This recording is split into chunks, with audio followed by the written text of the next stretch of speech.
Direito ao esquecimento vai cair na sua prova de concurso público e para você não errar a questão, você tem que ficar nesse vídeo até o final. Olá, meus futuros colegas concursados, eu sou o professor Werner Heck e esse é o canal Defensolândia e hoje vou falar sobre direito ao esquecimento ou direito de estar só ou direito de ser deixado em paz. Tudo isso é sinônimo para a mesma situação. É uma das dimensões, a gente pode dizer, do direito à intimidade. E esse direito à intimidade, normalmente a gente vê um debate nas cortes superiores, nos tribunais superiores, no ponto de vista em fazer um cotejo entre o direito de informação, a livre imprensa, enfim, várias situações que estão ligadas a informar, e de um outro lado, a questão da intimidade exatamente, que é prevista tanto constitucionalmente quanto no Código Civil. Então, para começar, esse é o primeiro corte. A gente vê no direito ao esquecimento, que é o direito de intimidade, o direito de que um fato que tenha a ver com a sua pessoa não seja explorado aí de forma exaustiva ou que não seja mencionado depois de muito tempo para não abrir novamente aquelas feridas que foram feitas no momento daquela situação. Isso pode ser tanto um fato relacionado a um crime quanto a um fato relacionado a uma conduta de um menor, por exemplo, ou, enfim, de várias situações da vida civil que também podem ser constituídos como crime ou não. Então, não necessariamente o direito ao esquecimento está ligado a fatos criminosos. Inclusive, esses fatos, eles podem ser verdade ou não também, e a gente também teria o direito ao esquecimento aí, tá? Então, primeira situação. Outra situação é a dimensão dos envolvidos.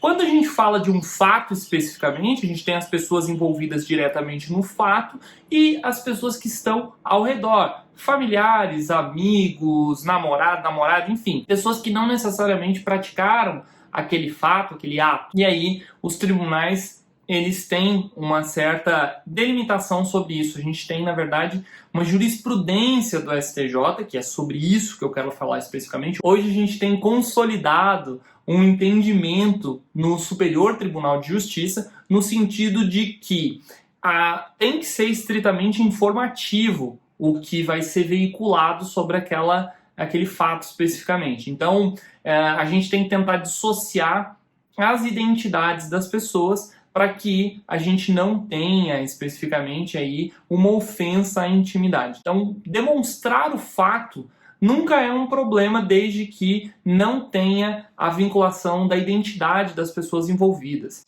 E quando a gente fala dos familiares, aí com certeza os familiares não devem ser envolvidos em momento algum, muito menos ainda os menores de idade. Isso já é um julgado, inclusive, de uma opinião consultiva número 17 da Corte Interamericana de Direitos Humanos. Então vejam que o menor, de jeito nenhum. Os familiares, a gente não pode também envolver nesse direito à informação versus a intimidade. Quando a gente fala de um crime cometido por uma pessoa e a gente fala que os seus familiares não podem ser lembrados por aquele crime, a gente está falando do princípio da intranscendência da pena. Então, a ideia é que o fundamento para que os familiares não sejam envolvidos em divulgações de fatos criminosos especificamente que aconteceram no passado tem a ver com essa questão da intranscendência da pena, principalmente quando a gente fala dos familiares do réu especificamente, porque é exatamente o réu que sofre a pena e essa pena não pode transcender a pessoa do réu.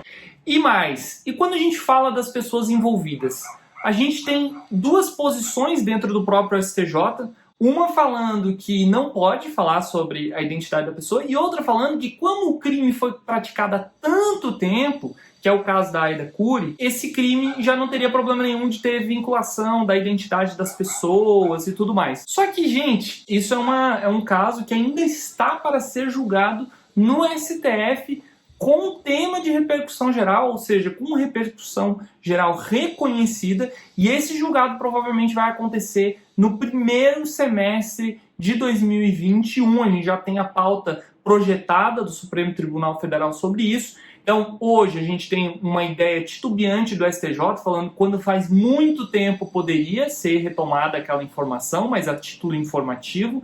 Quando não faz tanto tempo assim, e isso é algo bem subjetivo ali dos ministros, a gente não poderia ter, então, a veiculação da imagem da pessoa, tá? Mas o Supremo Tribunal Federal ainda vai se manifestar sobre esse assunto. É algo importante para vocês ficarem atentos aí nos próximos julgados.